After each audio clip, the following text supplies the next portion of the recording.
Magadio. Say. Magadi. Anyways, I was just resting and eating. And this one person made the audacity to call me and say, Sei Mad Minox, Mujisama video a certain type of people. Inini dagati certain type of people wakaita sei vanhu ivavo.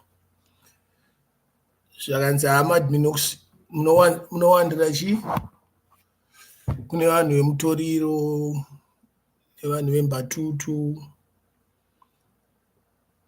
Ndakamubvunza kuti saka pane chakaipa here kuisa video yevanhu vanenge vachinowa Mbatutu kana musombodi akanakambwa, or knowing somebody anorova Mutoriro. Because I'm quite sure everybody now knows somebody anorova Mutoriro kana kuti anonwa musombodi kana kuti Mbatutu orokambwa. I'm quite sure someone, nearly everybody knows. Inini kana ndichitora mavideos aya, because ndogara around vanhu vacho kumbari. Handisi kutora mavideo kupromota kuti vanhu ngavanwe Mbatutu, kana kuti vanhu ngavanwe kambwa, kana kuti vanhu ngavanwe chii? Musombodiya. Hapana pawakambondinzwa ndichitaura kuti vanhu ngavanwe ethanol. Hapana pawakambondinzwa chidaro. Hapana pawakambondinzwa ndichitaura kuti vanhu ngavapute Mutoriro. So kana munhu uchifocusa on zvinhu zvekuti I'm trying to bring awareness kune vanhu kuti vanhu vazive kuti kune chinhu chinonzi Mbatutu, kune chinhu chinonzi kambwa, kune chinhu chinonzi musombodiya. All those things come from ethanol. Ethanol, which is a basic ingredient for every brand, probably every whiskey you see out there. But with Zimbabwe iri kuabhizwa. Wazinzwisisa, ethanol inobva kusugar. These things they are used by big companies vanogadzira mabrand ethanol. But kana chigadziriswa mabrand factories vachinyatso manufacture those things, you find out kuti there is an alcohol percentage. Like pakanzi pavhurwa plant yeethanol kuChiredzi. I once heard kuti yaida kushandiswa as petrol, like kuti motikari dzifambe. Of which kuno kuCanada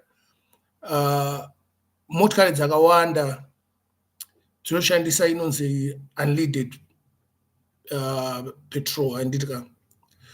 But kune inonzi super petrol ine ethanol inokurumidza kuvhepa.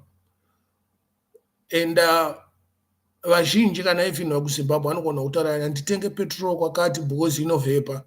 Sometimes inenge yakamixwa neethanol. You understand? Ethanol is like fuel itself, but inoshandiswa mune zvinhu zvakasiyana siyana, kubva ku-manufacturing of paint, manufacturing of whiskies and brandies, a lot of spirits, like zvinhu zvinoshandisa ethanol zvakawandisa. Even mu medical industry ethanol inoshandiswa. But ethanol yakuabhuzwa nemamwe mafactories ari muZimbabwe, because they are just putting labels in the tint muhwahwa vari kugadzira, and they just say, oh, kakota costs 50 cents. 750 mils costs $2. Where in the world you want to brand 750 mils net at $2? Akuna. So you have to question yourself, what type of brand is this? Or what type of whiskey is this? And then, like I said, to those who don't know me or Wachango this year, and I live in Canada. One time I went to this place, you know, by Gweja. Somebody came with a bottle of Johnny Walker and said, blast, if you think it's a Johnny Walker, $10. Ndakatisha Johnny Walker and get $10, suppose kwandogara inini, the cheapest rate about $30-something. Saka, how come kuno is supposed to be imported? And they ask moratidza kuti wariba kana kuti waita sei, utoratidza kuti utone akawanda, and for me to buy it for $10, ndakati no. Because munhu anongonhonga bhodhoro ongotinta ongovhara, zvivharo zvinotengwa, malabels anotengwa. Hwezha. So most people, they don't understand that part. Kuti kana usina munhu akambofa nemuSombodiya kana kuti related kune munhu akambofa neKambwa kana kuti Mbatutu, I think, you know, you're very lucky. Consider yourself lucky because it's happening. I was doing my videos the other day, like 2 days, 3 days ago, you know, and I found out kuti ndakaenda kuma funeral 4 in 1 week. That involved vanhu vainwa Mbatutu, kamunoti Kambwa kamuSombodiya, in 1 week, you know, and not every one of them vanogara Mbari. Mumwe agara kuChitungwiza, St. Mary's. Mumwe agara kunhingi kwepweti, 2 vaigara Mbari. It's not a Mbari thing. It's a Zimbabwe thing. It's just a community thing. You know what I mean? Tyre say Thomas Presley, Nape, Chief. But anyways, what I'm trying to say, kuti vanazhinji, they don't understand kuti Mbatutu muSombodiya kana kuti Kambwa, akati kuti Kambwa, like it's so cheap. Yes, poverty is part of it, and kushayikwa kwemabasa is part of it. So people tend to go the other way, kuti vanonwa the cheapest things in their life, kuti vangokanganwa namo. But it shouldn't be the reason, because nhama yakagara iriko. Inini chaiye ndinoputa mbanje, but asanambotaura munhu kuti puta mbanje. Andisanambonzwa munhu akunzi akafa nokunzi aiwanza mbanje. Kana pana wamunoziyawo kunzi munhu akafa kunzi akaputa mbanje dzakawandisa akafa. Ansati. But I know vanhu vakawanda vakafa neMutoriro. I'm not crazy or made here. Vamwe vari kutopenga izvozvizvi. So kana munhu achindiona ndaisa video, you know, ndaisa video yemunhu akabata brand yake ari kuexplain. I'm trying to get down to the nitty-gritty of it. Ari kuexplain kuti zvinofamba sei, how much is it, and this and that. I'm just trying to educate vanhu vasikaziye kuti 750 meals noita $2. That should trigger a red flag in your life kuti aiwa, this is not right. You know what I mean? 750 mils of brandy or whiskey. Chinzi kunotenga $2. No. Ashpere mush. You understand what I'm saying? If you say, and kana pane munhu asikazivi munhu akambofa pakabuda word rekuti afa because airwa mutoriro not Christ or Mary. That means you're not living around people vatinoziva vano abuse drugs. It's not zvinhu zvekumbare chete, no. Zimbabwe yese. My other point is, I try to bring awareness to people. A small part of Mbare. It's just a small part. You know what I mean? It's not like a big part of Mbare and Utawa. But muno obada kutondoona kuti ndini ndiri kukonzeresa kana ndini ndinoziva vanhu vese. No.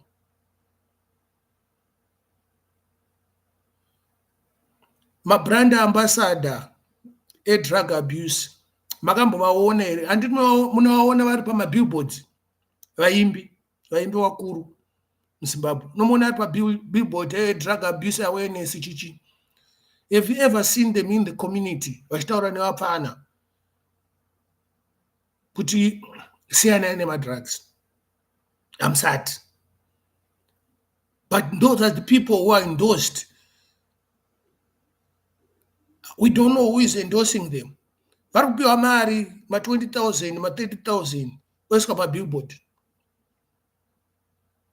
But you never seen that person in the community achienda, like even a video achitaura apana kuti siyanai nezvinhu izvi kana muchida kuendera mberi nenyika. You understand? Taura kufara, it's like the other day even I was watching this documentary. No one's on my documentary because I'm not on, and one's on a TV. Sierra Leone kune inonzi Kush. Kwatsa vanhu. Vapfana vese vakwara nedrug iroro kuSierra Leone. Enda rigoogle ingoti Kush Sierra Leone. Unoona vanhu zvavari. You understand? Franco ndepi zviri sei? Wawa like anakaso ana black label ana chichichi. It took a long time kuti zvinyoro kunzi alcohol is hazardous to your health. They are all written. Hakuna wawa unonzi wakanaka, hakuna zvakadaro. Iyo kaso yatinorwa wakaiwanza inopedzera yaMbatutu.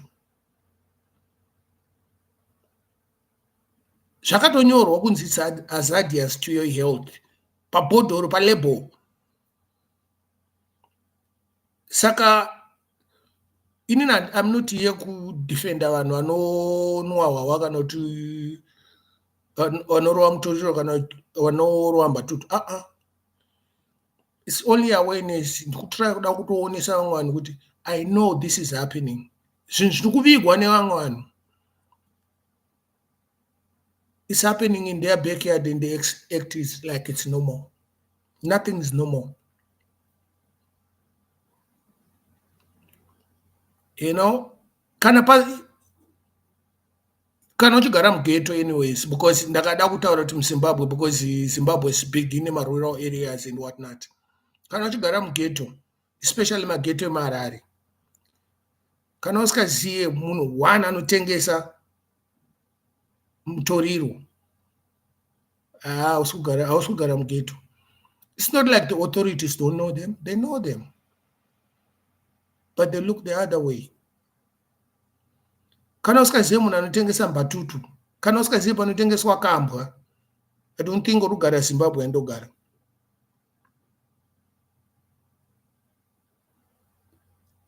Because tumbwa itoto twato kumaruzevha twako. Munhu anongoenda ne50 cents. Uyadhakwa atotadza kuenda kumunda. Atoma 1 kana kucrossa road haya atoma 1 kutokurosa road. Vamwe vanoswera vakarara mumunda. I've seen it. Handitaura zvinhu zvandisina kuona kana ndikutaura zvinhu zvandakaona. Saka pakutaura kuti inini ndoisa mavidhio ndichipromota izvozvo, aiwa, no, don't do that, don't say that to me. You know, toda kutotraya kuti zvimire izvozvo, kuti vanotengesa vasatengese, vanonwa vasanwe, anoputa mutoriro asapute mutoriro. Handizive chakaita kuti vanhu ivo vapute mutoriro, handizive. Munhu wese ane mareasons ake. Mumwe anotaura kuti hakuna basa, vamwe vanotoramba mabasa vachida kuita zvemutoriro. Zvakaipira mutoriro manje unowanza mbavha manje. Taane mbavha manje mumuningi kumaraini. Zvasiyana nehwawa. Vashoma vanhu vanonwa hwawa vanoba. But vanhu vanorwa mutoriro, vanoputa mutoriro, mbavha. Half of them, or even more than half, mbavha. You have to be very aware of your surroundings kana wagara nemunhu wemutoriro, because anything can happen. Anything. Vanhu vanonwa hwawa futi unogona kana wangotangirwa kafaiti because munhu aona uchibudisa mari yakawanda. Kumabhawa hatichasisefu. Kumbare kwedu kufamba na9 chaiko kwakutotyisa. Mufanira kufamba muri 5. Kune vanhu vanogara kunumber 7. Yes, they might be scapegoats.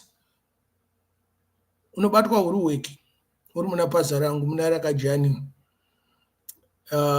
even munani ndi muna robatika.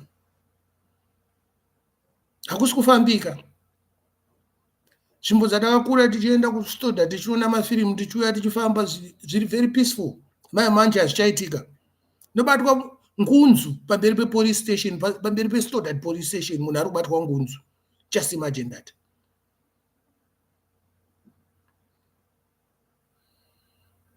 Frankie, unzwa Frank akutotaura pamufakosi 9 usiku panopisa. Munotofamba makatowanda because look at it. Kuti, you know, 10 years ago zvanga zvisikaitike izvozvo. Tikada kutaura kuna naepwet 6 o'clock pamwe everybody you should be close to your house unless kana uchitozvitemba kuna naepwet. Hakufambike zvekumhanya.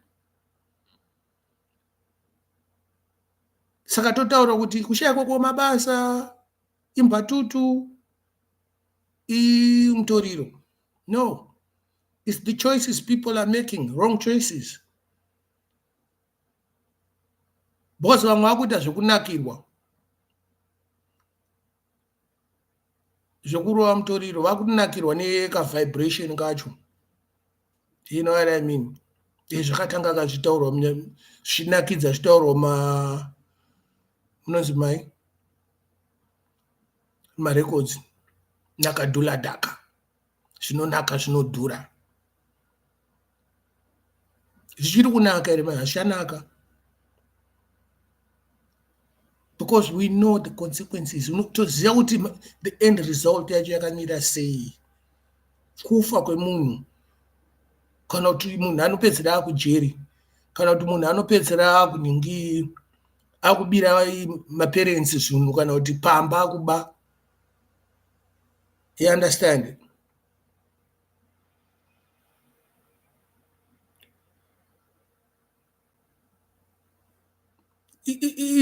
Muri kuona Charles, vanhu vanokoshesa kana zvinhu zvaitwa nana BBC nana CNN nana Vice TV but kana zvaitwa naMad Minox zvashata manje.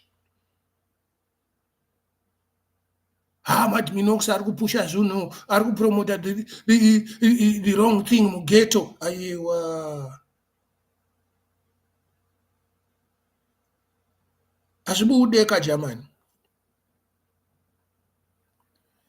Isusu ngaticoncentrate nezviri kuitika.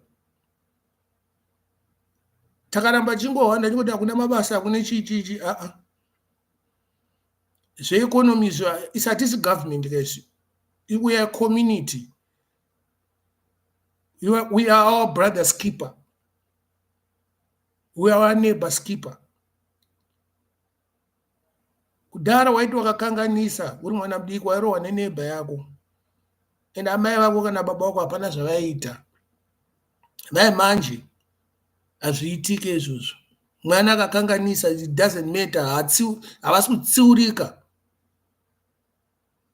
You understand? Ndakambotsiura this young boy. Ndakati young man because munhu akatomborora atori nemwana. And I went to his mother and said, you know, behavior yemkomana uyu, please dai mambomutora mamboenda kumusha. Akauya akatituka. Hands you guys are bomber class. Oh, I'm trying to look after you, my brethren. You understand? You're going the wrong path. The way you're doing things is not the right way. I'm trying to look after you. I don't really care about your lifestyle. But wakanondaenda kuna mai vako. Zvikureva kuti situation yacho is beyond my control. You understand? But vamwe vanhu vazhinji vanofunga kuti hamafanizi haana Mad Minox ada kuzviona. Mad Minox anotengera vanhu. Drinking alcohol is socializing. If I have the money, munhu akanitaura kuti madman nditengero koti ndomutengera. Togara pasi totaura. But doesn't mean that I'm promoting that person to drink alcohol. No. Wakatarisa vanhu vese vanonwa wawa. Somehow somewhere akambotengera mumwe munhu beer. Saka everybody is promoting everyone to drink alcohol. Ndozvamutaura. Utoona mumwe munhu akutoenza politics. No, politics is nothing to do nezvemadrugs ari kuitika muZimbabwe. neMbatutu iri kurohwa yemusombodhi kurohwa nekambwa. Macompanies mangani ariko kuZimbabwe akaappruvwa kugadzira. I don't know if they were approved. Because ndakati akaappruvwa ndakuita ngenandiripo. Unotoona patori neaddress. Pakambwa ikako 50 cents kakota. Patori neaddress. Who is doing the inspection? Yetu wawa itoto kuda kuona kuti turugadzirwa sei, turugadzirwa papi. It's not my duty. I'm just a citizen of Zimbabwe. For Christ's sake.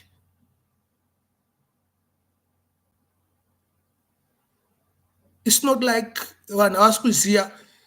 Like panenge ndiri kuZimbabwe takatogara vanhu vachirova Mbatutu.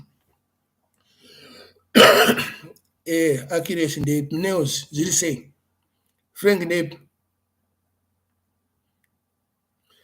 But inini, like what I'm trying to say, kuti vanhu vakawanda they're just hiding nenyaya yekunzi hakuna mabasa.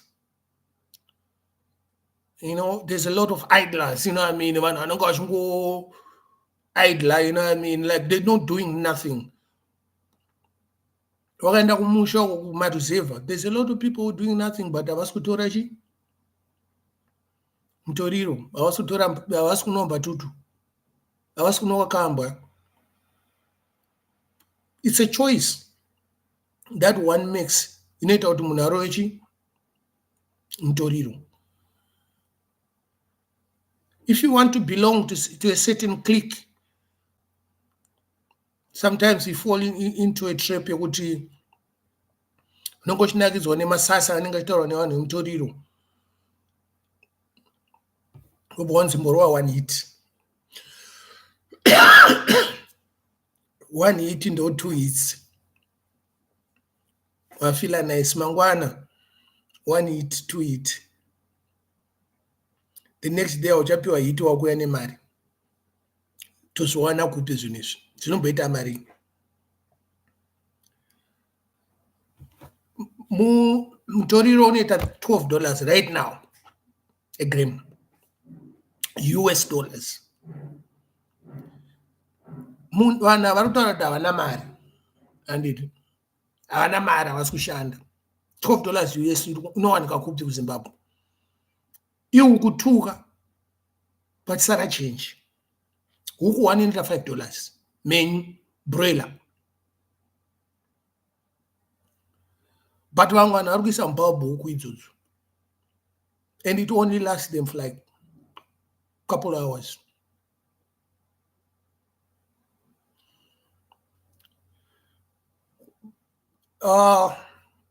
proper kana ntaura kuti it's a choice ka so what is it if it's not a choice what is it inini I choose to smoke I choose kuputa mbanje inini I choose to drink castle that's my choice and a lot of people vari koko kuZimbabwe most of them it's a choice nothing else because wakada kuwana nekuti henyi munyika zvinhu zvakaoma uda kuti igadzirwe nani nyika yacho iwo uchiri waMbatutu uchiri waMutoriro and izvinonzi the youth are the future saka kana vapana vacho vachifa at an early age what I'm trying to say kuti there's this thing like we're gonna have a gap in families because munhu anofanira kunge achizotora family achiendesa kumbereka ndo vacho vari kufa rubara munyari wacho ndo vacho vari kuita zvisina nebasa rese ana mai nana baba vedu vazhinji vacho vakashaya kudara but vazukuru vaivai vanofanira kunge varivo vachatora zita repamba kuti riende kumberi ndo vacho kuita madrugs acho hazvirevi kuti ndevechidiki chedu vakuita madrugs kuti tine vanhu vakuru makore angu inini 40-50 years vanenge vachioneka vachitoita vatori pakati pezvinhu zvacho you understand it's just a bunch of excuses vanhu vanongotaura kuti nyika inaumira zvakanaka hakuna mabasa chichi hakuna mabasa but unowana $12 ekunotenga mingi mutoriro kanhu kadiki diki you understand Chihota ndikutaura nyaya yenhingi yemutoriro nemusombodhia Mbatutu neKambwa let's not hide a lot of people have seen this thing coming kuno kuAmerica zviriko but because zvimwe zvinhu like I don't go around those people havasi shamwari dzangu I don't know them so I mind my own business kunoko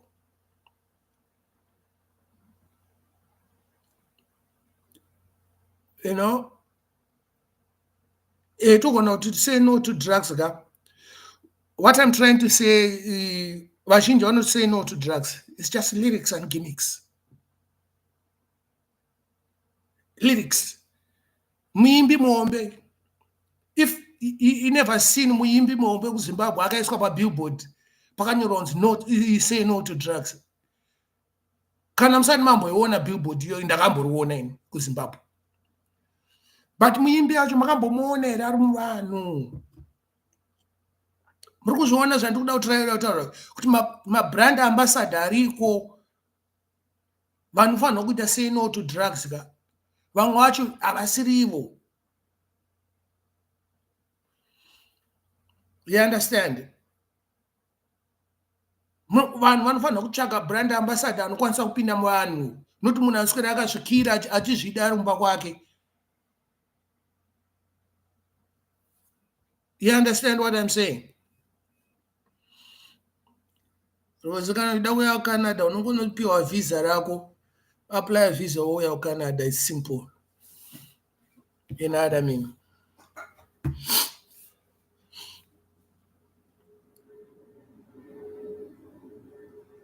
Indogara umbare wakabvunza vanhu vese kumbare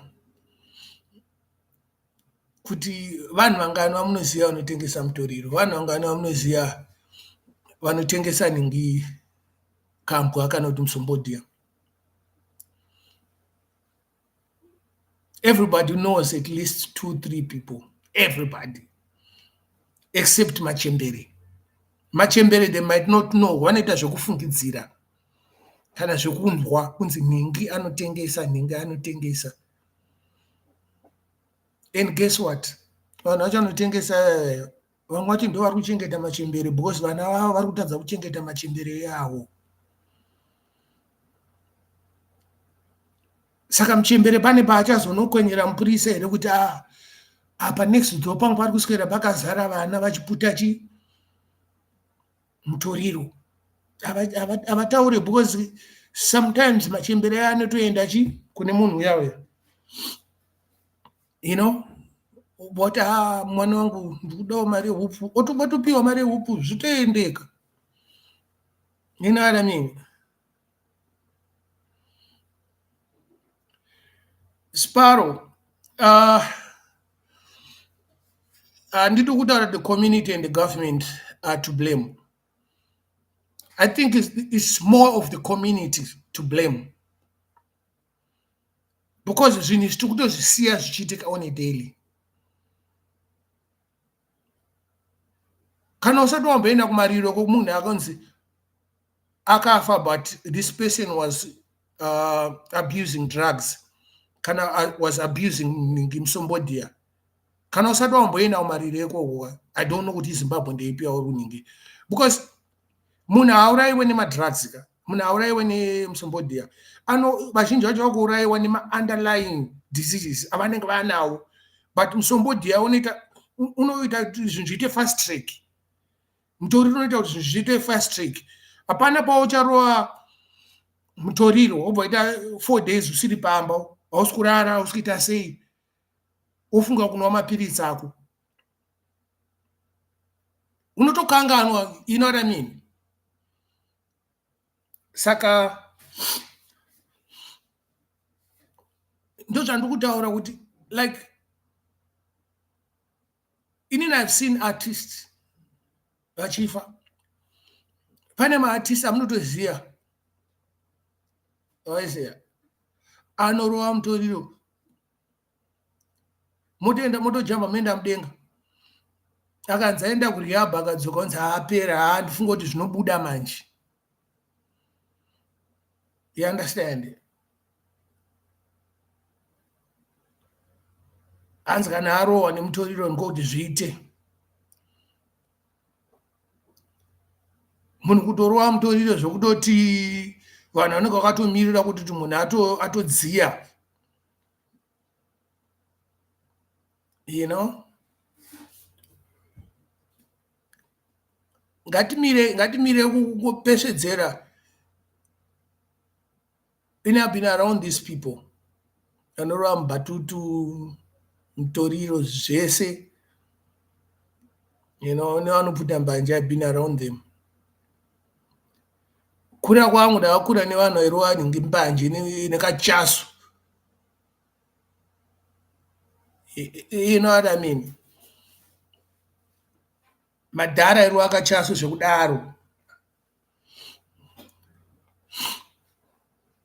Saka I don't know. Panoda kutogarwa pasi apa. I think this is more of a community thing than a government thing. Takabatana as a community, we won't have so much grief so much people dying in a short space of time. You know, vanhu vakuurayana kubayana nenyaya dzemutoriro nenyaya dzekambwa, small little arguments. Handisoreva kuti hwawa hwese even castle chaichaiya vanhu vanourayana, saka hapana chakanaka ipapo.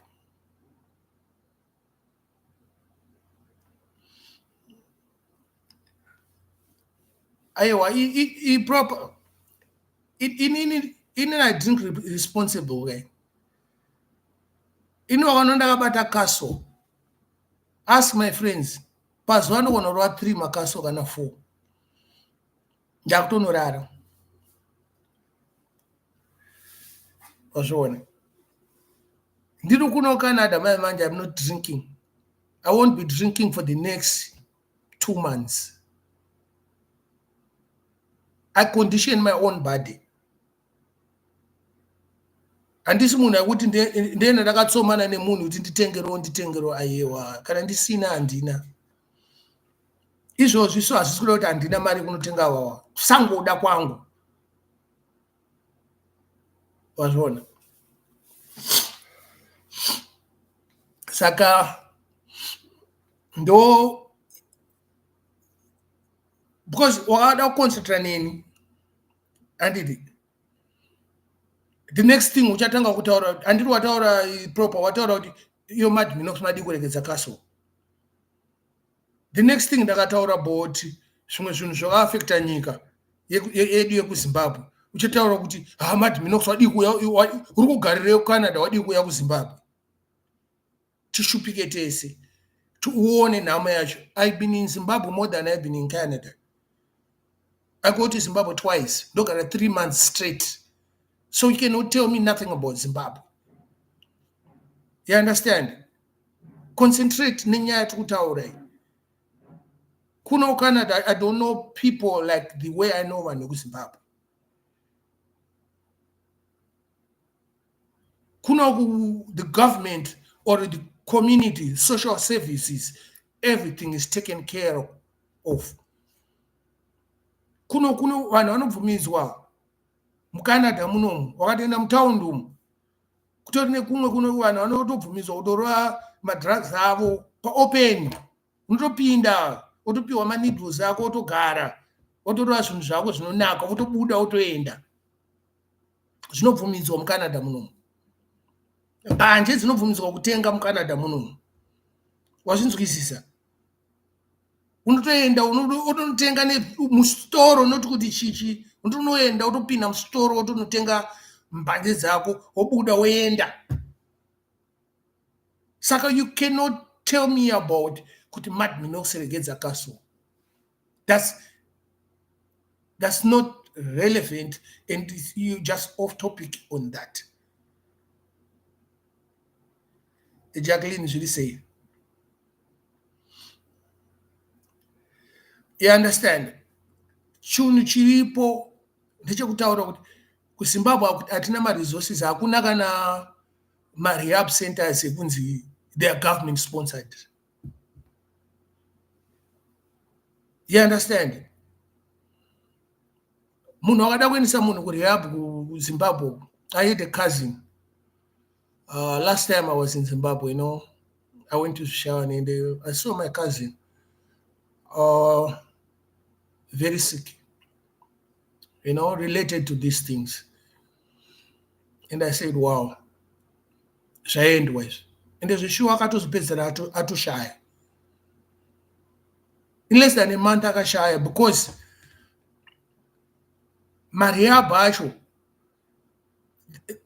like one vacho vakuita ngezvechiwande vamwe vacho vari kure. And mari dzavari kutaura futi ka vanhu vari kuita marehab acho, not everybody can afford it. Mantari zviri sei? Imagine munhu anogara pakati peruzevha iwo omutaura kuti ngaende kurehab. Rehab yacho anoenda kupi? Dhora chaiyo haana. You understand? Wakona munhu akutadza kudya chikafu kana kugara pasi unoziva kuti zvaipa.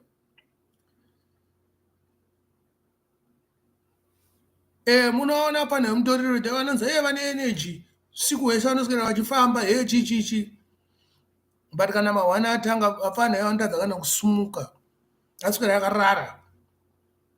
Aya nyama idzi anenge amabhonzwa nyepfu unenge usisipo.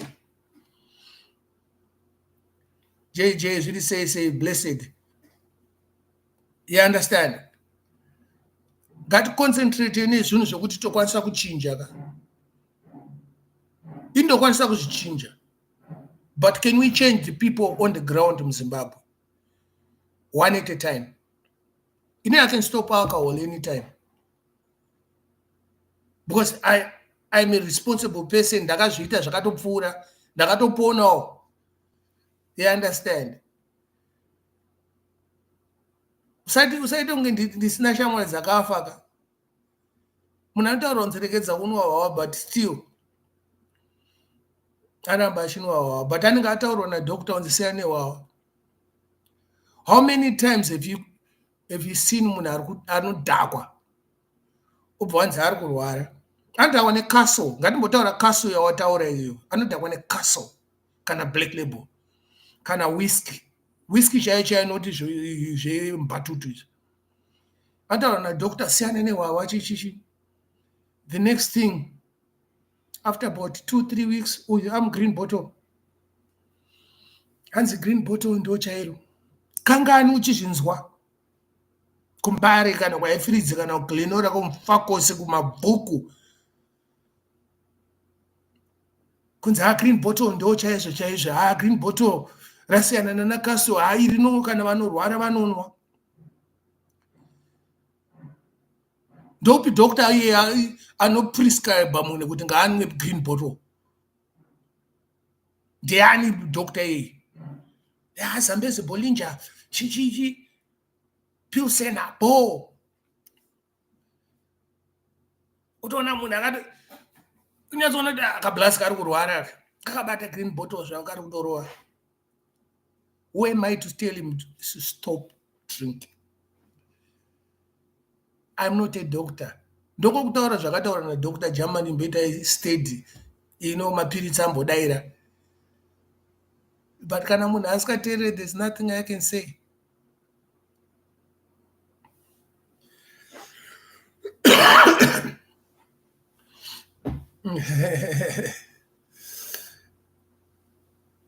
Shalom. We know that kuti nhamo inokonzeresa kuti vanhu vaite zvinhu zvakawanda, but takada kunyatsoconcentrate nezvozvo ka. We have people vasina kana chikafu. But vanhu varimo mumageto medu, especially kwedu kwana Nambari uku. Mageto emuHarare ese. Vane plate yaanonoskunovhura so yesadza. Saka they don't really care about what's going on. Boss manheru kumba chikafu chake chinenge chiripo. Kutori nemumwe munhu ka ekutoti manheru acho haana chekudya, masikati acho haana chekudya, makuseni acho haana chekudya, anofanira kutoenda kumaricho unosakurira munhu wepanext door kana nekuseri kwegomo, unomupfudzira mombe kuti awane chikafu. Saka nhamo yamuri kutaura ndeipi? Nhamo haiti sekuti munhu arove madrugs sha. It's a choice. Nhamo haiti kune vanhu vanorova madrugs kuno kumamillionaires. It's a choice. Machinzwisa. Kunwa wawa, it's a choice. Haisi nhamo yekuti munhu anwe wawa. Takada kuhanda nekuti nhamo yegovernment zvinhu zviri kunetsa hakuna mabasa. The next thing generation yedu yama2000 ka muchaishaya. Chete vamwe nyamusati mamboenda kumbudzi kana kwari news. chimboenda umbonotarisa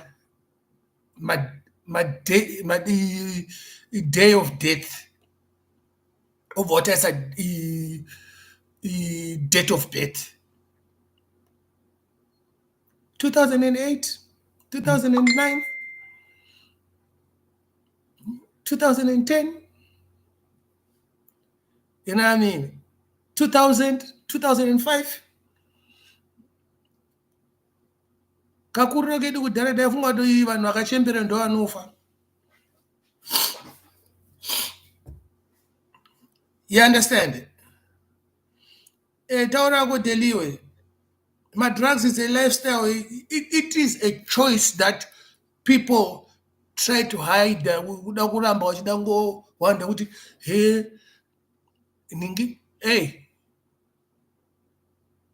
unoziva kumwe kukurova futi chii izvo zvanana mutoriro kumagweja kwanana shurugwi kwanana bhindura wakaenda kumagweja ukako zvinhu zvikurohwa izvozvo not zvekutamba kwese kwaunoona kune mine kurohwa drug kampwa kari kutengeswa ikoko. Saka munhu unditaurira kuti inhamo iri kuita kuti munhu arove zvinhu izvozvo. Mumwe munhu anogona anga ane $1 million kana $500 anochuza kutenga hwahwa 50 cents.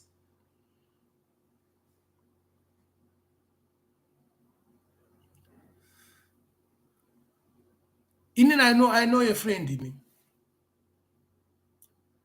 Aishanda TP zetu tobacco. Lava achinitengera coat ndagara pashabhini obva anotenga kaMbatutu kakauya togara tese. Ndauri kuti chitengera kakoti une $300 sha. Sai uya unondiremera wawo unondiremera ndoda uyu.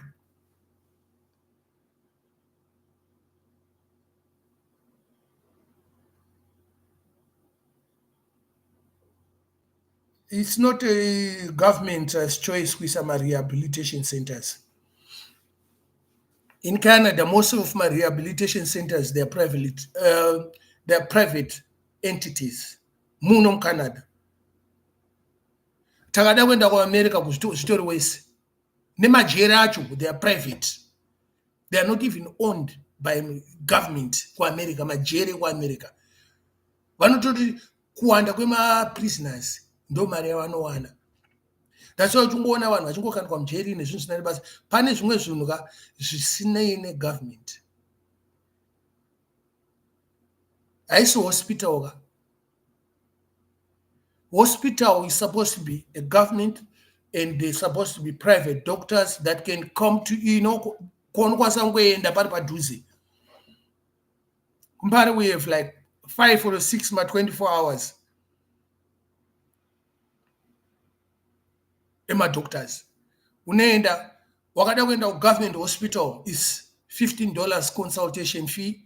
Wakada kwenda 24 hour yekumbari is $3 consultation fee.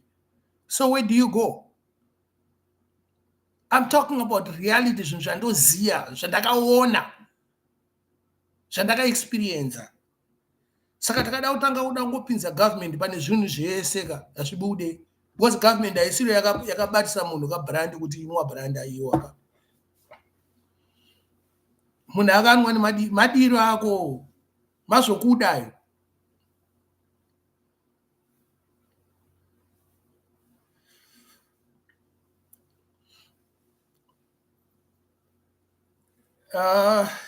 Mati, you can only make a choice if kana mune mari. No. A lot of people, vanemari, they cannot even make certain choices. In important one, don't Wedzera kurarama life yangu. The minute panoda kungoti ndingotanga kurarama kanka life ka. Mumunda Mad Minox machinja mazwana mchadayo. I'll tell you something.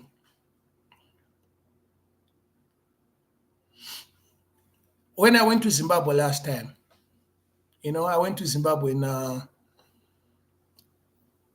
ndakaenda rini zve ndadzoka my months so ndakaenda I went in November and vanhu vaindishatirirwa inini Mad Minox achatenga wawo mazuva ano Mad Minox asi kutitengera wawo. Hey, it's not my duty to buy you beer. It's not my duty. If I choose to, I will. It's my choice to buy somebody beer. Ndikutovengerwa izvozvo kunzi Mad Minox haana kuita kumathandasi. Even wakataura Zimbabwean situation this is a worldwide thing, Sha Sparrow. This is a worldwide thing. Imwe ndakutaura kuti enda utsvaga enda Sierra Leone type kuti kush. Woone kuti drug iro riri kurova vanhu sei. Woenda kuSouth Africa unotaipa kuti mandrugs chaicho yavakuita yekuputa. Wazvinzwisisa? Kune nyawope. This is like zvinhu zvataiziva kuti zvaitikira kuno kuAmerica kuno. But my mind is now in Africa. Ini ndingotaura a little bit about Zimbabwe. Kuti what's the way forward? Am I a brother's keeper, or I'm just gonna let my brother die? Me, I wanna be a brother's keeper. But when I tell somebody kuti siyana nezvaurikuita akangonditaura kuti hajamani, imi munogona kutaura just because mune mari ndovanatosiyana nazvo. I've been told that more than 20 times. Since German hamutitaura zvekuita imimi zvenyu zvakarongeka wada kunditaura zvekuita iwe mudara iwe. More than 20 times in my real life. In 3 months. Handitaura zve last year ndikutaura zve this year. Wazvinzwisisa? Kune macough syrup, ana Benylin, ana brongochi, anorowa. That's part of the pandemic. Here Mad Minox unorowa brongo. Ina handisi kurowa kudhakwa kai. Ndikurowa as a medication. I say, because I have a prescribed medication of cough syrup. Kana yapera ndakatobatana nebrongo. Because ndo chinhu chiri padhuze. Wakada kuenda kupharmacy wakubvunzwa prescription. So zvimwe zvinhu let's not run away from the issue. Yekutaura kuti chinhu chiri kunyanyonetsa drug abuse in Africa, drug abuse in Zimbabwe, drug abuse in the ghetto.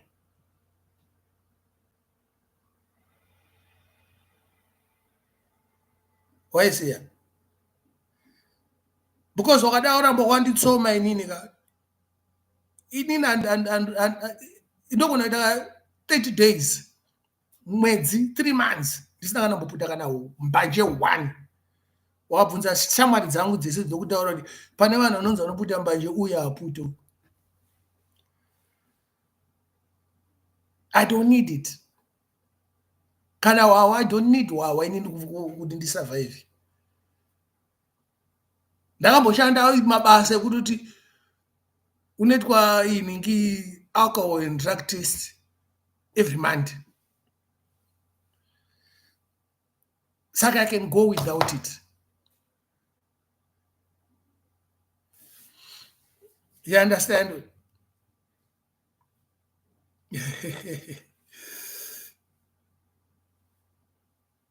Without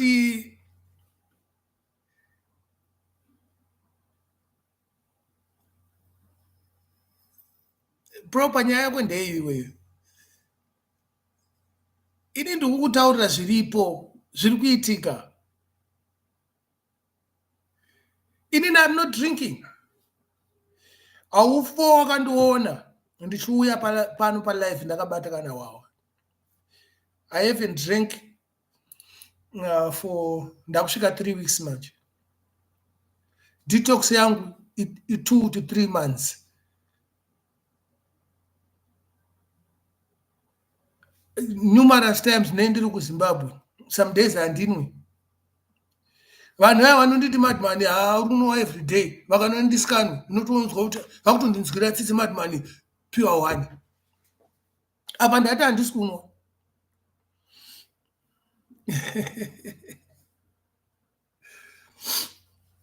Why is there shit rajo?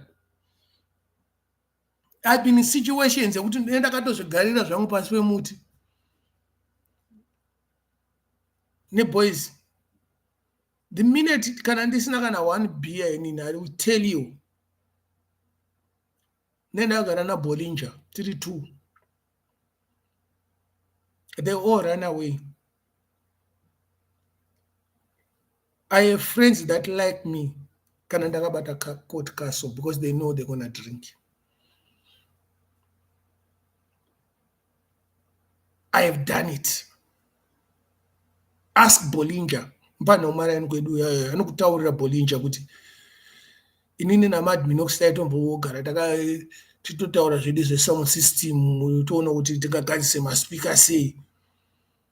Tiskanwe wawa tiskaite sei, takatogara chitoro edu madrinks. How many people here pan up?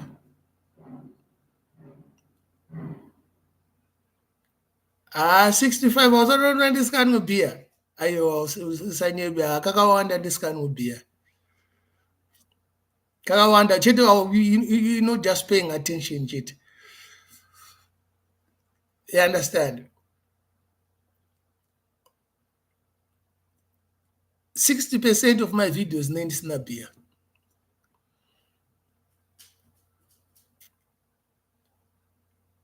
You know why I'm talking about this? I've seen my brethren, you know, who became slaves to alcohol, like veMbatutu and Msombodi Akambwa and Mutoriro. I remember vanhu vachitaura inini kwandiri kana vachikomenta Kuda anakidze kana asina kudhakwa. What are you trying to say? We tried by all means kuti zvisaitika, but unoona mumwe munhu achienda nekuseri. Uyo akatobudisa mari akatopa munhu chi akatomutaura kuti toda kukuona wakadhakwa.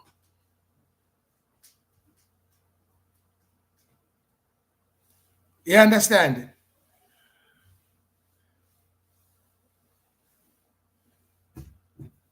Saka kana munhu aita choice yake, there's nothing I can do.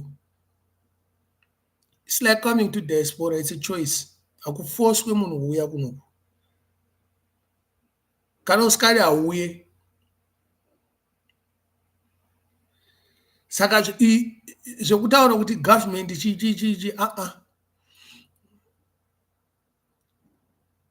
Do you know that half evanhu vari kurova Mutoriro? Kana ukamubvunza kuti ma-results ako kana eform 4 vakanoatora havana kuatora.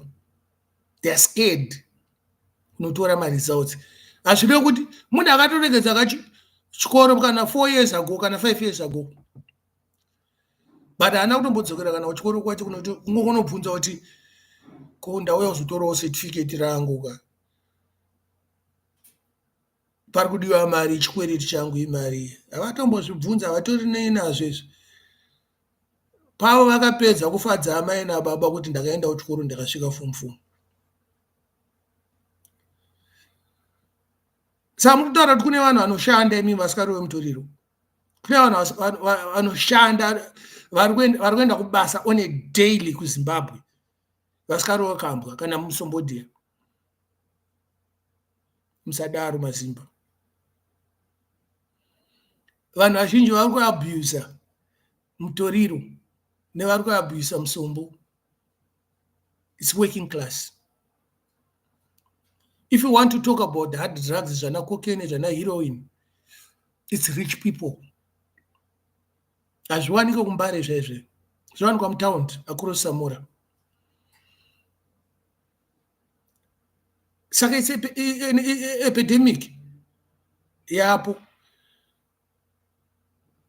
The only thing that we need with the government to get involved, voziya vanhu kutaura navo, not kungoisa muimbi vonyora kuti say no to drugs. Izvozvo ndizvo zvandikuramba izvozvo. Mimbo yacho hasi kupinda mucommunity kunotaura nevapana, kunotaura nemabhoyamani kuti onai magermani makwadza vapana, onai magermani makwadza nhingi areas yedu. You know what I mean? Inini chaichai ndipe kana 2000 chaichai munoonerera $2,000 kuti Mad Minox be an ambassador for say no to drugs.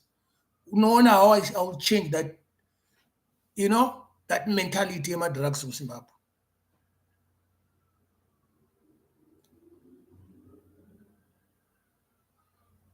Because there's no way you can actually tell them kuti siyana nechunichi. Because the way they are odds kuti mfesi wake pamwe ari kumutsvagira mabhebi kana akarohwa nenhingi neMutoriro mabhebi anowanda kuside kwake. Inini I'm doing nothing. Ndofanira kuenda in my deep pockets now kutengera munhu ye drink, kutanga kumutengera chikafu, kuda kumwende umubudisa mu society yaari kuti uona kamba nhangu zvauri kuita guys.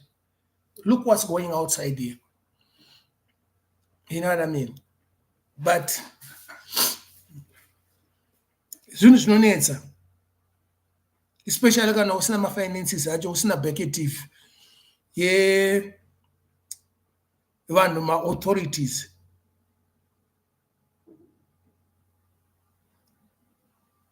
Like what I said, kambo akauraya vanhu. Inini, why I'm talking about this, somebody said kwandiri inini kutosunza phone, kutofona Mad money. You know, I'm sure I wanna ingi video and I saw Facebook muni akabata ka brand ke $2 ka $7.50. You know what I mean? Kuti kochi Mad Minox nongoramba muchiko concentrate nevanhu veMbatutu aiwa. I'm bringing awareness. Wasinzwisisa kuti iwewe wakaona ichi chinhu chichiriwo wasiyana nazvo.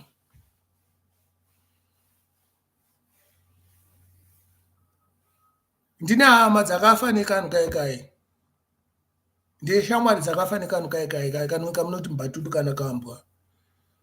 It's not like I'm talking zvinhu zvandisingazivi, ndichitoenda kumariro acho. Some people here, they talk about things, but you know, one second.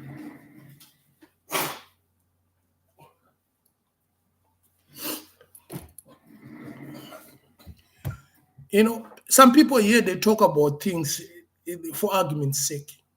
Don't just argue without making a difference in your own community, you know?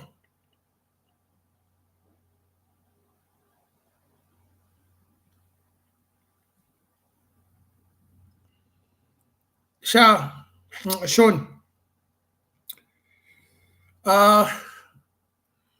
we have tried and we're still trying, especially in community medu Mumbare meme. We've tried, and sometimes if I go to a funeral, neskatomboziva kuti ndani akafa. Do you know that? Ndotoenda chida kutononzwa kuti munhu akafa nei. Then pandozonzwa kunzi munhu akafa nenyaya yakati yakati, zvobva zvandibata kuti shit. I've been talking about this for years and years. Kumbare takamboita incident, 3 friends vakafa in 1 week. 3 friends, 3 vainwa vese ningi mabrandi mawhisky aya Sombodia mwakafa nhasi pafuneral yake mangwana acho mumwe wacho achifa about 6-7 days mumwe achifa 3 guys vaifamba vese mumbare handisitaura ende vanhu vanoiziva nyaya iyoyo yandikutaura iyo kana uri mugari wemumbare you know the people I'm talking about 3 people died in like in a week maybe 2 weeks the most and they were friends.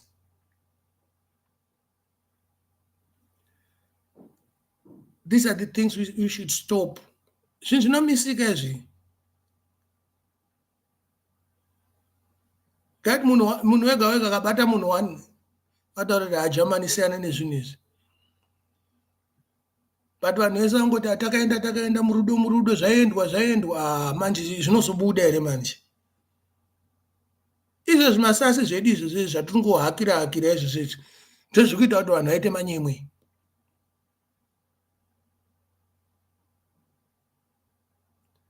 Munhu angotaura kana kasina nebasa rese so akasilenga kaipaka panhu pekutaura munhu kuti siyana nazvo enda kurehab iyo waanayo mari yacho. The moment unoramba uchingoita zvekuimba uchiramba uri mumadrugs the next thing vanhu vachasvika pakuneta vacharegedza kukutera.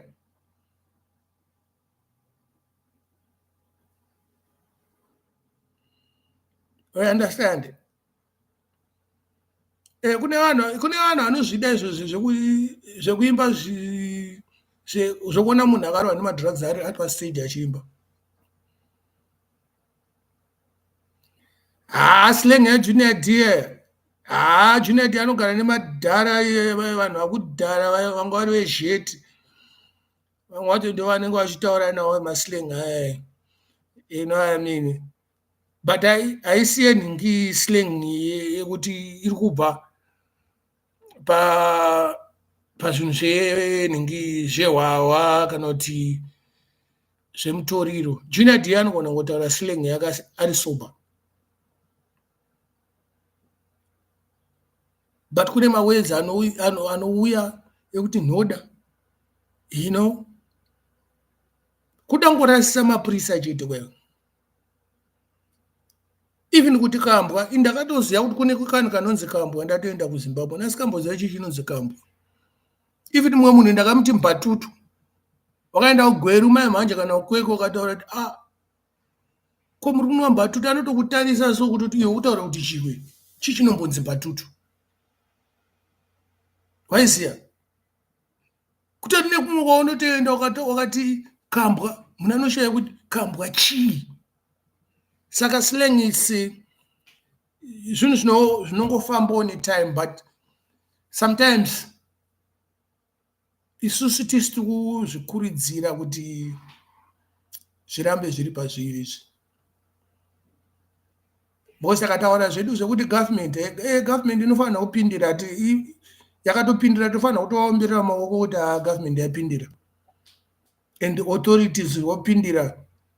Pane pavanombopindira vombovharira vanhu but unozongoona vanhu vacho vari mumastreets futi within 2 days 3 days vanhu vanenge vadzoka mastreets.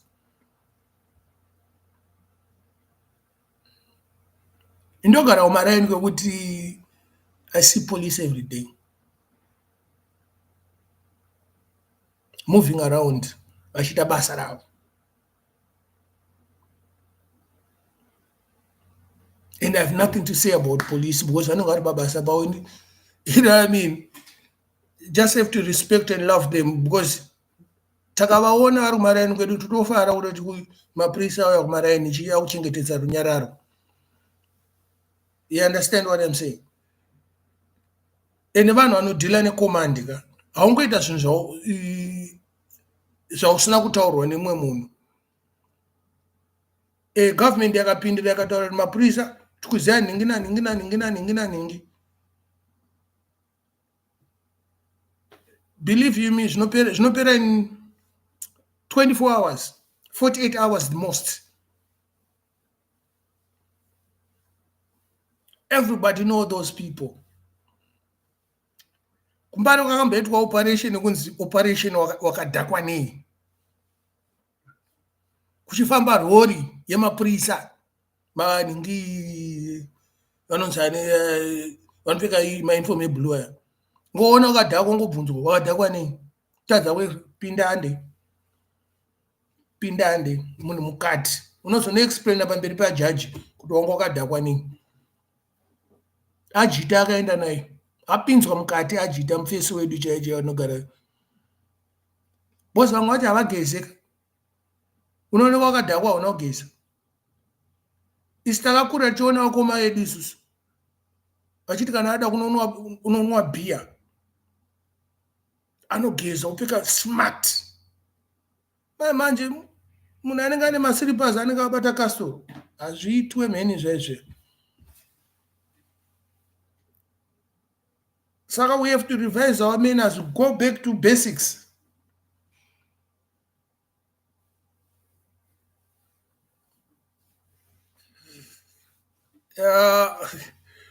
Muri kuona Germany chinhu chiri kukonzeresa izvi vapanha vari kutaura kuti hatina zvekuita hatina mabasa hazvireve mena ndikutaura ndakazvarwa time yeRoddie inini yaSmith 1968 handiti shamwa dzanana blaz vedu isusu vamwe vacho vairova glue neTinashe. Those were the drugs of choice those years. Unzi munhu anotorova laita drug ka iwawa bosi ini ndotoona kuti wawachi itori drug bosi mbanje Tinashe neglue ndozvairova kudhara matime yaSmith and hapana chokuti chawaibatwa nacho waipinda mukati wazvinzwisisa. Machembere vaigadzira muningi kachasu vainzi vaigadzira kachasu neacid yebhatiri vaiti vakaredhwa waipinda mukati shabhini chaiyo waiti vakaredhwa waipinda mukati manje muZimbabwe mbare chete mune mashabhini mangani mbare chete. Wakanzwa here zvakataurwa neDelta kunzi takaita more money muCovid-19 mabhawa anga akavharwa manight clubs akavharwa mari yakabhawa vakaita more profit during lockdown mabhawa akavharwa kwese wakavharwa wawacho vanhu vaiona.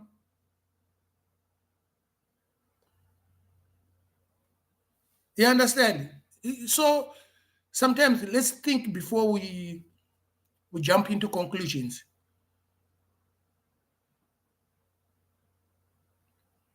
My magic Tinashe ne glue zvakurova nevapfana vemutaundi but isusu kuma70s vanhu vataiona vachirova izvozvo ka vangotori vanhu vasvinu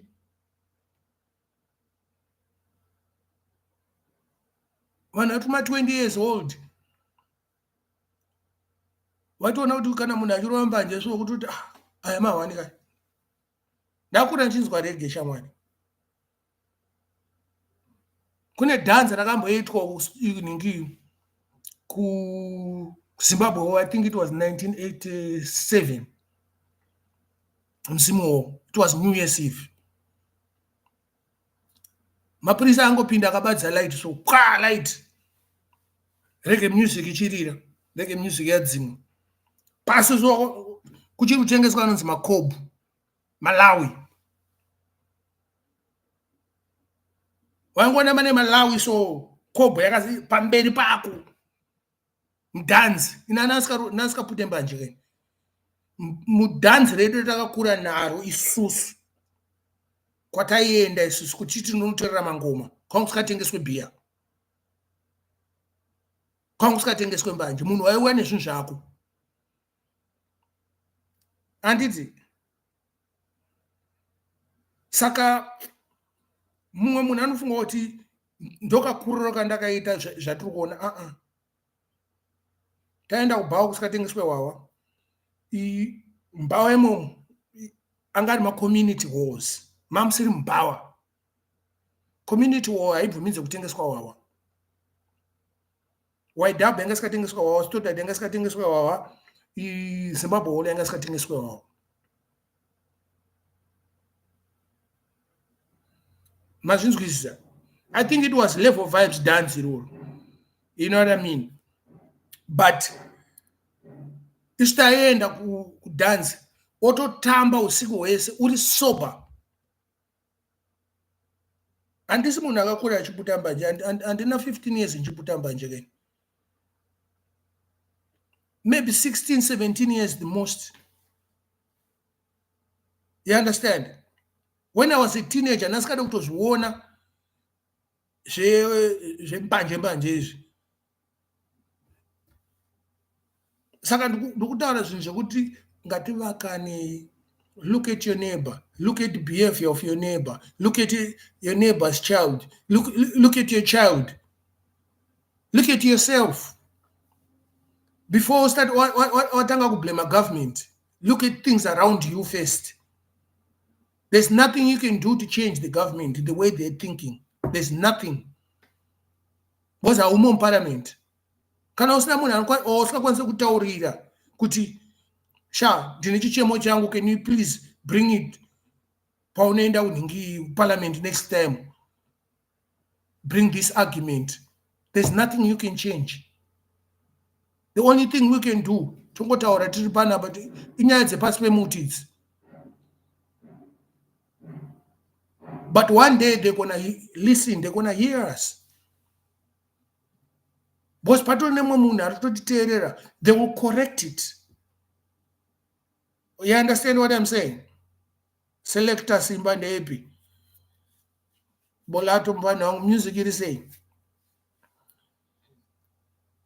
Do you understand in this world? You can say something, even gonna parufu, deva. Next to Rufra, those things might be corrected. Not everyone are going to rufuka. Kunevanga kuona kuti zvinhu zvikuitwa zvakanaka here, zvikuitwa so here, kana panororwa munhu chaipo. They are observers. Vanenge vachiona kuti zviri kufamba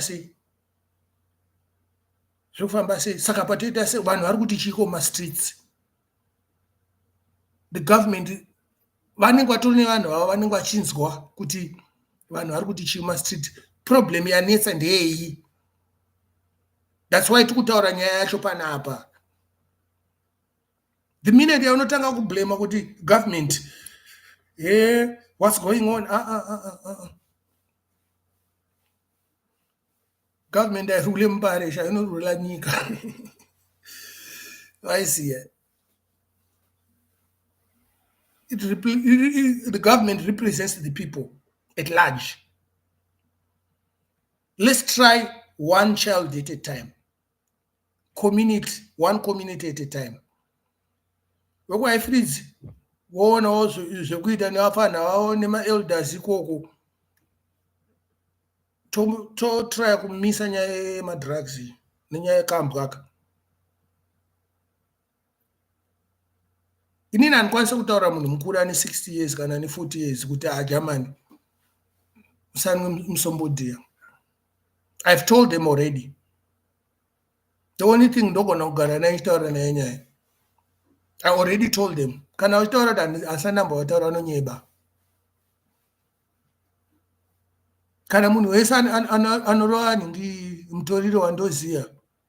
Wasanambotaurira kuti siyana nazvo. Anonyeba.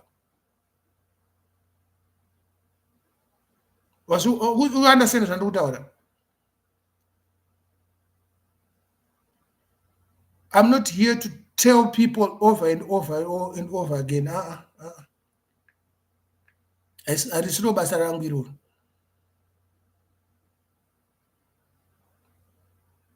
Basa rangu ndere kumisa zvinhu zviri kuitika izvi. Ndo basa rangu.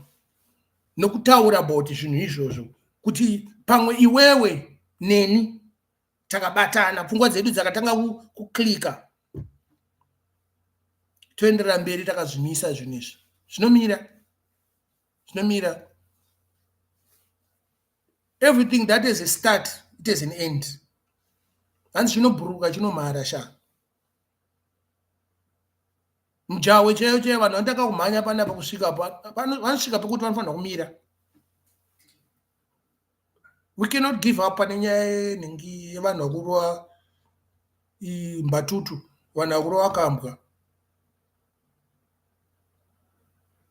If you give up, that means you are giving those companies dziri kugadzira kambwa kuti varamba vachiprofita on vulnerable people, vanhu vari weak.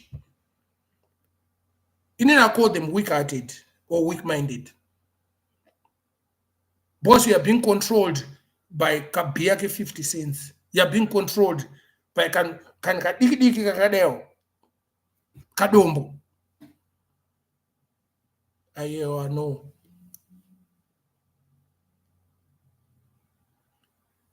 Masimba zili say.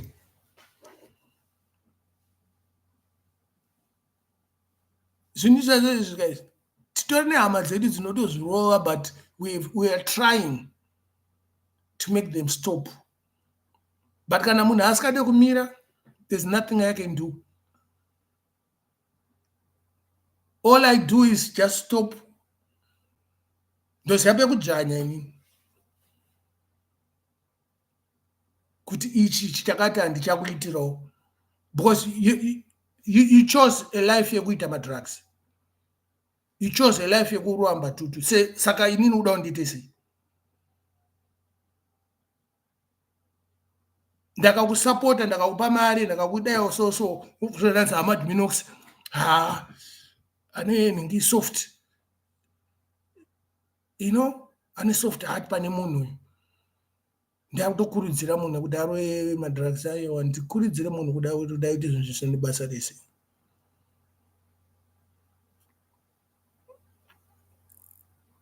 Saka vanhu ziyai kuti zveMutoriro izvo guys. It's a community thing. It's a ghetto thing. It's a low density suburb thing. It's everywhere.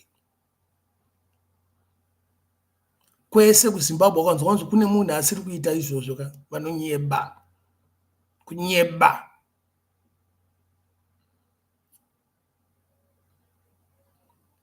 Vanhu mira kusimbisana zvinhu zvepakona izvi. But vamwe vacho munenge muchida kutaura madman chichi yo ndonoswera nevanhu vacho wadayo ayi wakani.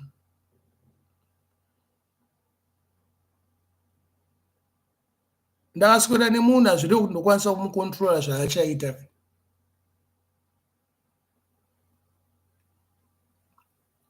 Ndayamboswera nembavha. Ndomboswera futi nembavha futi. Vanhu vanoba. Thieves. Inini wacho I'm a victim. Ndakavhurirwa motikari pakati peusiku, ndakabirwa spare tire chichi. I'm a victim. Hatidara zvinhu last year, this time. But hazvireva kuti handifani kutamba nemunhu because inenge vanhu vanomuti imbavha aiwa. You know what I mean? Hazvireva kuti handifani kutaura nemunhu because vanhu vanomuti anorova Mutoriro, munhu anorova Musombodhia. It's socializing. The only thing I can just say kuti haya uri kuita kai aisipo. Or I just, take away myself slowly but surely. Ndichitoenda, ndakatoenda. Mad maita anorowa. Mad maita anonyatsorova ndianobika hobvuka. Saka hapana. Unoita sei kana munhu achirova. There's nothing I can do because ndakatomutaura kuti usarove. It's not like apana. Do you remember a video is almost how many minutes most of the time? 8-10 minutes. After the video, we sit for like maybe 8 hours. Tistaura nevanhu yavo. Kuti ona kaJamani amuri kuita zvauri kutaura zvinonaka. Zvinofadza. But kufadza kwauri kuita njere kwako ndokwandisiri kufarira because you can find other ways kunakirwa. You know what I mean? Love day muri setete. Ndiri boss vangu ndiri kuno kuti kumbotaura nyaya dzevakomana vanorwa Mbatutu nemusombodhiya nekambwa nevakomana vanoputa nevasikana vanoputa neMutoriro.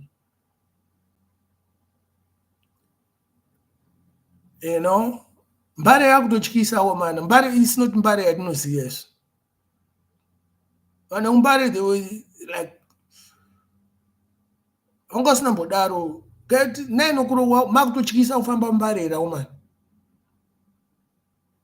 Pamberi pepolice station, started police station, panototyisa kufamba kuti wada kufamba nekuseri kwenhingi kweJoji wakatsomwa nechini nemagunduru anogara munamba 7. Wakada kufamba nerimwe kuseri kwacho wakatsomwa futi. Kuseri kwenamba 7 the same thing. Aiwa zvite ndakazviramba izvozvo. Just because munhu ada kubata munhu ngunzi kuti anotenga kamutoriro kake kanoita $12. Aiwa. Apa mbavha yacho yakabatwa 2 days inenge yabuda. Chicha chaunenge waita. Because vanoti bail is a right ka. Wakatotsomana nevanhu ka. Munhu akakandwa mukati. Vangunonzi free bail. What are you gonna do? Pamberi pedare ka. Munhu anotobuda achitofamba ka step zvakati achitokubharuka achifunga kuti mudaro afunga kuti uchandinyudza.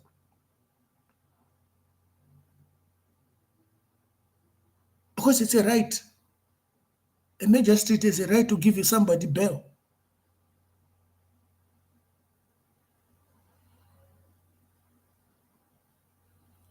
Saka kana mada kutaura zvinhu zvegovernment zvinotangira even kana macourts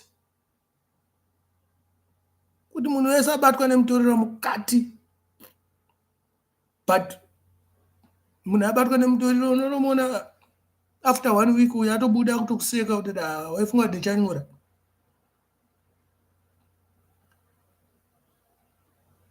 We know it. Vanhu vazhinji vanofunga kuti ndozvandofarira, handizvifariri, ndagara handizvifariri.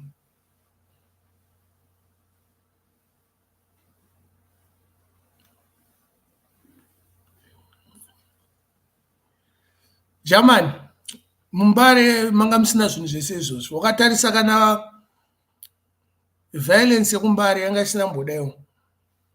Vanhu vekunze ndo vaiuya mumbare vachiyazoba mbare. Wakatarisa matsotsi ekumbare mashoma. Haufa kuona tsotsi yekwaifridzi iwo uchibira inenge kwaifridzi. Hauoni tsotsi yekumfakosi ichibira kumfakosi. Kudhara kwedu vaenda kutaundi kunoba kutaundi kunobira vanhu vainzi vane mari. Zvazvinzwisisa ingori kamwe kaika kekuti kangori kamumentality kakangokura nevamwe vanhu vachingoti he kumbari kune matsotsi, he kumbari kune mabhinya, he kumbari kune vanhu vanobata ngunzu, kumbari kune mahuri. Aiwa zvinhu zvango it's a colonial thing. Azvinzwisisa. Because even munhu akapara mhosva yake mupfakosi kana kwaifridzi auya pambare court. Pangwa ne 2 macourts muZimbabwe, Mbare neRotten Row. Saka vanhu vazhinji vanobva vafunga kuti mhosva dziri kuparawo Mbare. Aiwa munhu anenge apara mhosva Waterfalls, but the nearest court is in Mbare. Wazvinzwisisa. So you have to understand the dynamics inenge ichiitika mupolitics yenyika. Wakatarisa kana 80 to 90% yevanhu vanotengesa pamusika havasi veMbare, havagari Mbare. Mpedza nhamo kwese kumabhero havagari Mbare. They just come and do business and go home. Simple and straightforward. It's not like I'm defending Mbare. I know. If you think ndikukunyebera, enda kumusika. Chakakana one kombi yakanyorwa ine address yeMbare. One kombi inouya Mbare ine address yeMbare. One. That goes kana kuti Mbare Chitungwiza, Mbare Haifridzi, Mbare Mufakosi, Mbare Warren Park.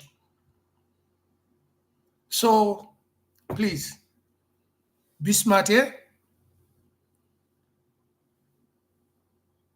Kana one bus rakanyorwa ine address yekuMbare unogona kuishaya.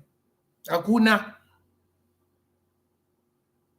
Vanhu vakaita mabhazi nemashops kudhara veMbare vakafa. Hakusisina.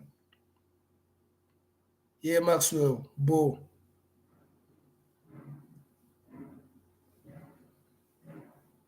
Yes, misinformation yamaitwa kudhara because it was unoziva time yaSmith yeRhoddie. Vaida kuti vanhu mutye kuMbare. Mbare is one of the most comforting places in Zimbabwe. Kune vanhu vane love.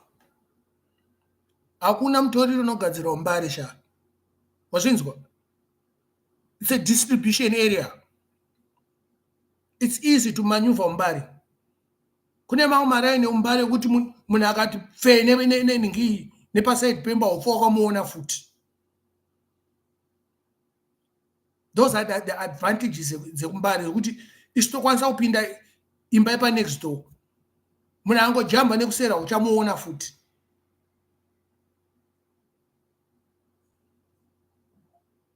You understand what I'm saying? Pane zvinhu zvaiitika kuMbare kudhara zvokuti takada kuzvigarira pasi. Wakamboona chibage chinogadzirwa Mbare? Wakamboona mapotatoes anodyarwa Mbare? Wakamboona madomasi anodyarwa Mbare? Zvinhu zvakabata economy yeMbare musika. Ngataure izvozvo.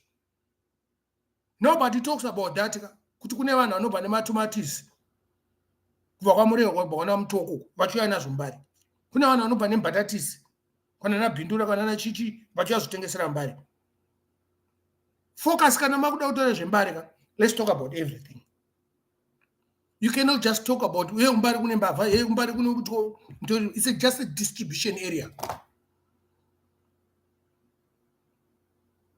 Time yaSmith yeRhoddie, Mbare ndoma mune bus terminus. Panonzi paMbare musika. Now people have choices. Kana unoda kuBulawayo unogona kukwirira bhazi rako Warren Park, unogona kukwirira bhazi rako paShowground, nokwirira kwaunoda muroad.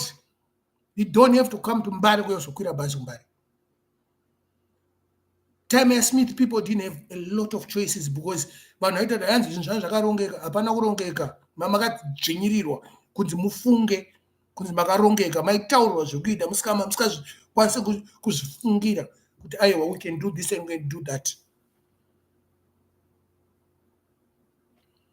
Masenderaini hakusisina Julie.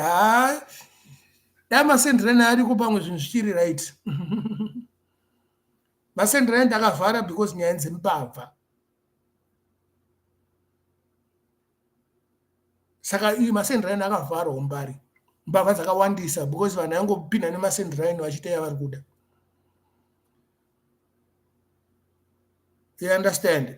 Masenderaini they were more convenient because long time ago munoziva kwangu nematoilet mamune toilet one yanzi toilet yeMbombera. Tandisina kuti every imba yanga netoilet yayo. Kwangu one toilet inenge ine mashawa kana 20 vanhu vese vangoenda kutoilet iko.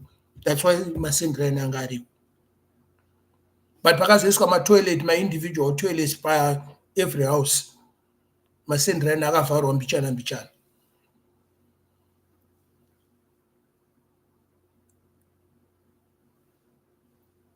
But hey, let's focus on izvi zvatikutaura meni. Tofanira kumisa izvi zvevanhu vari kurova mutoriro izvi. Vana vafa kuZimbabwe nevanhu vari kurova kambwa Mbatutu nemusombodhia zvinofanira kumiswa. Everybody angowanawo wani munhu wokutaurawo naye kuti shamwari yauri kuita isiboi wadi Wedzera zvakati. You know, I mean, it's a process. Munhu haangangomira one day ka anogona kungoti muntaraunda inzwa yamuri kutaura but manje zvakapresa muntaraunda nditori nepara tozotaura time ndozvaanotaura kapano wacho.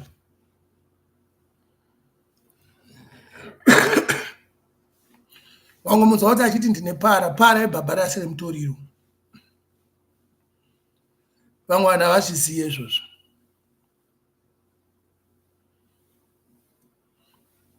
Inonzi Eco Unlimited, you know,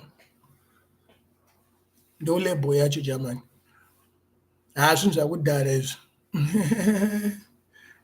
But let's focus nenyaya yekuti mutoriro nehwahwa vana nevanhu vakuru, they should stop abusing those things. Saying no to drugs, saying no to musombodhia mutoriro is not abuse. Ndo yatiri kuramba.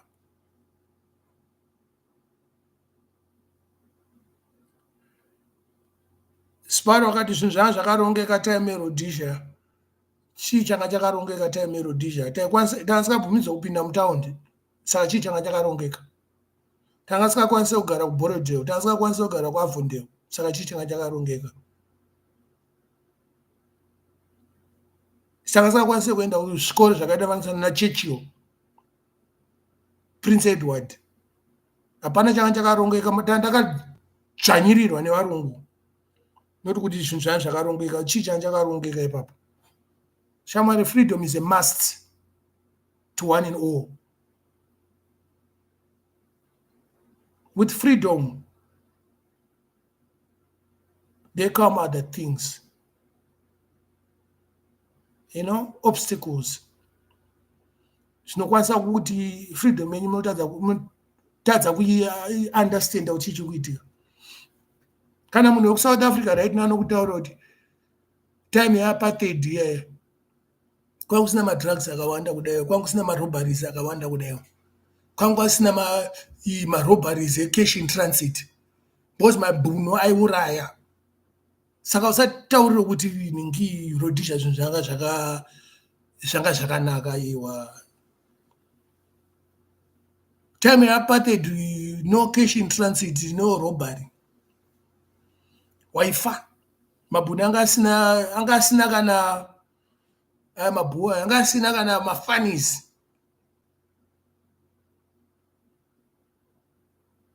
Nemunhu. Saka zvepolitics ngazvimbogara paside.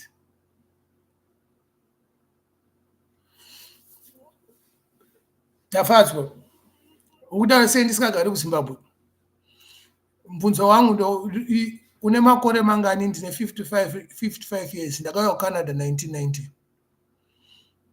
Handina kuuya because of Zimbabwe yanga isina kunaka. Zimbabwe yanga iri bho, and nanhasi ichiri bho.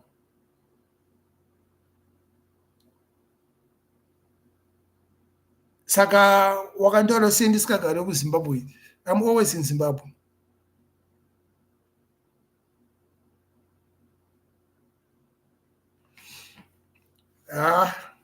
I cannot focus on you. I cannot focus on you because negative vibration yaunowinza panapa ka unoita kuti lose focus.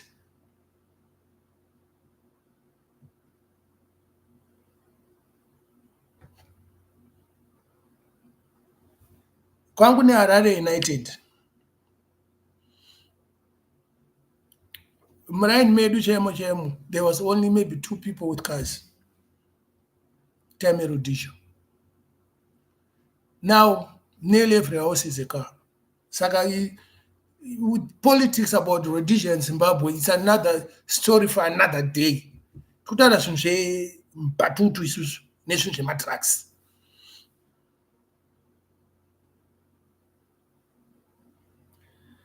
Varungu vanga vari good kwaurika, not kwatiri isusu. Baba wako kana vanga vari garden boy, amai yako vari housemaid.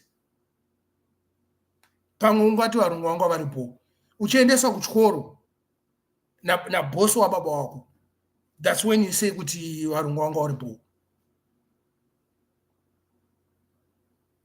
Takakura sometimes tichidya sadza nesauti isusu, sadza neshuga, unotaura kuti murungu anga aripo. Kuairport chaiko indakatanga kuenda kuairport zana ndakauya kuCanada. In fact, pandakaperekedza chimoko changu kuenda kuCanada 1989.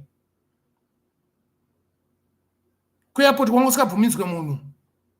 Mama takuenda kuairport madiro. Sataure zvina nebasa rese. Pandakaenda kuCanada, pandakauya kuCanada 1990, maybe 3 maboy. Ndege yese, ndege ne 200 and something one British Airways. Don't tell me nothing about kuti Rhodesia yanga iripo. 1990, 3 black people.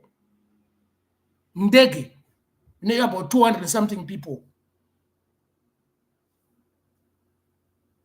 Wotaura zvokuti ningi manje vanhu vakutaura zvematourist. Matourist ndani? Tisusu matourist acho isusu. Ana Mad Minox kushandisa mapassport aya. Passport. I'm a tourist when I come to Zimbabwe. Mama jaira kuona matourist varungu. Manje matourist acho tisu. Saka don't lose focus. William, aiwanya yankoma masimba ndofunga tichatoitaura mangwana yankoma masimba timbonzwa kuti vakazofamba sei nenyaya yenhingi yekukoti kwavakaenda musi wa27. Tozoona kuti nyaya yesitani kuti zvakafamba sei. Baba wako akaenda kunhingi, tafadzwa. Baba wako akaenda 1994, ndakauya kuno ku1990. Saka ndakatanga kukwira ndege. Ndini uzvinzwa? Ndakakwira ndege ichashamisira. Manje ndege ichashamisira yangokwirwa nemunhu wese. Ndo freedom yacho iyoyo. Freedom of choice. You can go wherever you want as long as you have proper papers. You can travel. So taure zina nebasa rese.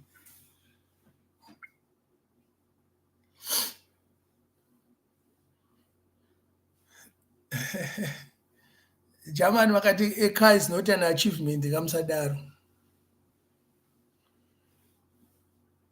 A car is a big achievement.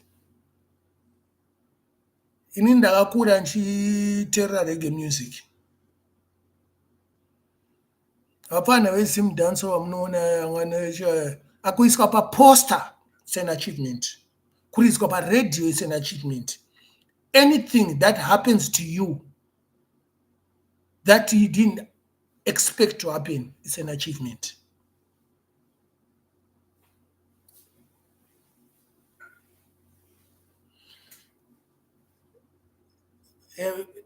Bamniko, nyaya yenyu yekuti ndege dzaikwirwa kana une mari chete ka, usataura izvozvo.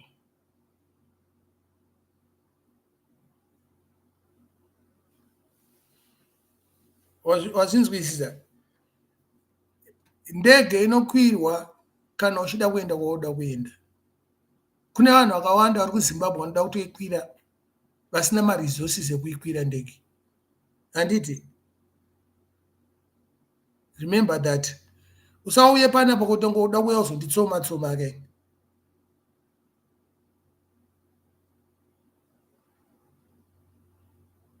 Handidi vanhu vanonditsoma because ndimi vanhu vanoita kunge kuita ngowangouya panapa kuda kungondivhiringidza kuda no. The best way block and delete because wakuita kuti lose focus nenyaya yatiri kutaura yemadrugs. Toda kutry kumisa madrugs wakutaura zvekuti baba wako akaenda kuLondon 1995 1994. haona kuti ndokurasika ikoko kana takazokutaurawo mahistory edu takataura mahistory edu kudhara wachinzwa ndakauya kuno kunsandane mwana iwe wanga wazvarwa baba wako pawakaenda kuengland saka unditaurire izvozvo ndakauya ndiri mukomana kuno wachinzwisisa. Let's focus. Because uri kunditsoma ndiri kukutaurira inini kuti zvimwe zvinhu imimi ndimi vanhu vanoita kuti lose focus.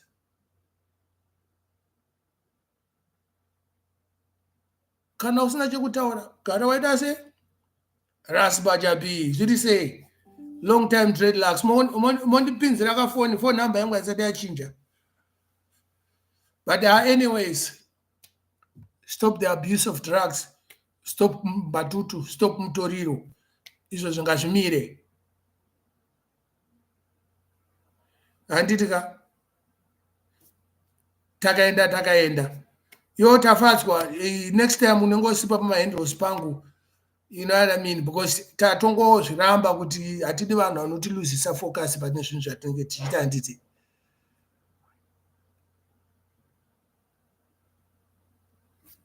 nyaya yedu yanga chitaura yanga iri nyaya yakanaka, toda kuona kuti tingagadzise nyika papi, one thing at a time.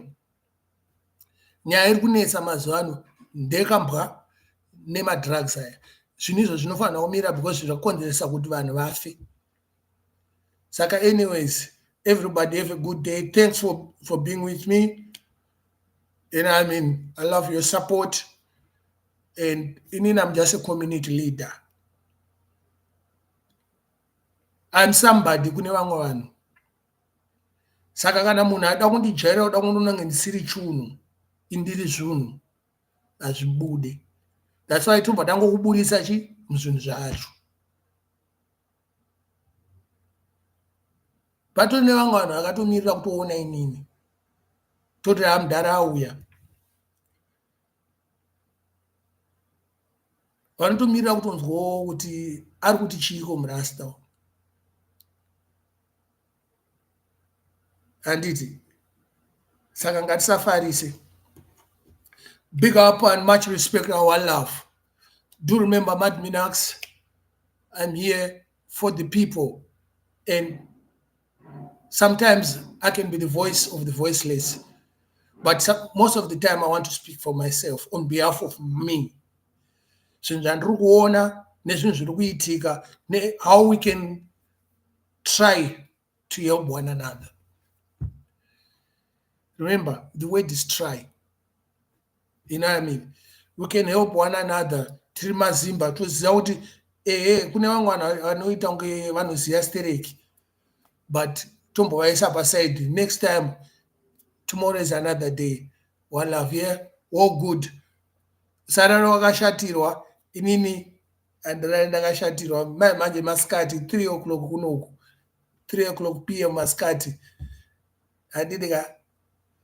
Everybody, one love and respect. Yeah?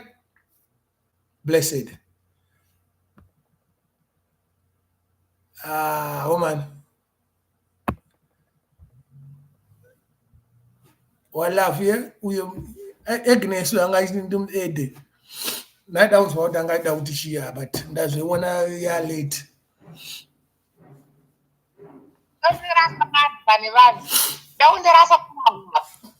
Taura teens kwenye yako nde. Hapana hapa. Azutara zunje love pana hapa. Taura tukutana nyaya ma drugs. Taura teens. Listen to me. We love you, we respect you, Mad, and we respect the job that you're doing with the youths and everywhere. Anyways, one love to everybody. That was Agnes for you. In and out.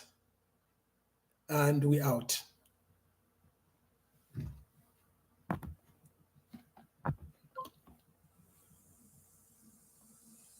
Take care, people.